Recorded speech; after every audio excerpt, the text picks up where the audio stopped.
কি রে দোস্ত, কেমন চলতেছে দিনকাল?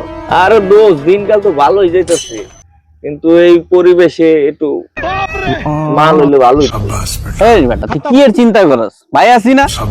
আরে তাহলে তো হইছে বেটা, মালার ব্যবস্থা হয়ে যাবো, ভাই আসছে, আর টেনশন কি? এলো রুবেলের কাছ থেকে লয়ে আইবি। আরে ভাই চিন্তা করস কি লাগে তুই বেটা? আমি কি কাঁচা মনে করস তুই আমার বেটা? এই রুবেলের কাছ থেকে লয়ে আইস কিন্তু। আরে বেটা তুই চিন্তা করিস তো বেটা, তুই আমার কাঁচা মনে করস বেটা, ঠিক আছে? ওই আজকে মাল খামু রে, ওই দোস্ত মালে টিয়া দিছে, ওই আজকে মাল খামু রে। ও ও শালা দেশের পোলাপান কি সব ভালো হয়ে গেল নাকি? এই পর্যন্ত এক পোলাটা মাল বিক্রি করতে পারলাম না। মাল খামু টাল হমু। ও ও মাল খামু।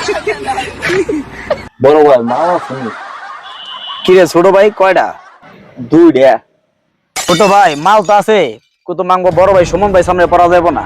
আর ভাই কি যে কোন বড় বারে চেনা লাগবো, সোমবারে তো আমি আগে তো নিচ্ছি আর দেখলি সেভ করে এলাম, এত টেনশন করেন পেলন ভাই, ঠিক আছে? সুমন ভাই সামনে পড়া যাবো না। জায়গা বড় ভাই, আরে যা, সাবধানে থাকিস। ঠিক আছে। আলাই লিপুইনারে বানাইলাম মাল আনতে, আলাই তো এখনো আইলো না। কি কোনো কটি খেয়ে গেল নাকি? আর দোস্ত টেনশনই করে নি। এই দোস্ত আয়া পড়ছি, আমি টেনশন করো না, ঠিক আছে? মালা ওর কোন না দোস্ত, মাল দোস্ত আই না আলাইছি, টেনশন করে নাই যে সুমন ভাই দেয় নাই তো?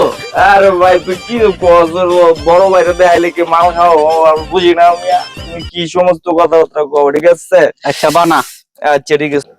রিপন, তুই তো জানোস না বেটা, এখন যে সুমন ভাই যে গিয়ারে আছে, পায়ের সামনে পড়লে কিন্তু একটারও রেহাই নাই। আরো দোস্ত এটা তো আমি বুঝি, কোয়া লাগবো না। সুতরাং হিসাব কিতাব করে যাই কিছু করিস, সেভ করে কর, ভাই যেন না দেখে। না এলাকার পোলাপান গুলা কি হইলো বুঝলাম না, চিপায় চাপায় খালি খাই করে। আঙ্গ বেলায় আমরা করছি, কিন্তু আমি তো ভালো হয়ে গেছি গা। পোলাপান ডি ইদারিং খুব নষ্ট হয়ে গেল পরিবেশ। ওই সাবধানে বানাইস রে, এলাকায় কিন্তু সুমন ভাইয়ের খুব প্রভাব। বেটা এখন আরে সুমন ভাই, এই দাঁড়া দাঁড়া দাঁড়া দাঁড়া দাঁড়া দাঁড়া দাঁড়া। কি করো ওখানে ভাই? ভাই হ্যাঁ? ভাই হ্যাঁ? আর কে গেল কে গেল গেল কে গেল ভাই কে? জামা লেগেছে ভাই। আমার এই যে গেছে গেছে, আমরা দুজনে বানা।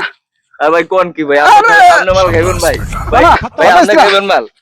আরে বাবা, যুব সমাজ রক্ষার নামে শপথ যে নিয়েছিল, আজ তারাই টেনে নিচ্ছে অন্ধকারের পথে।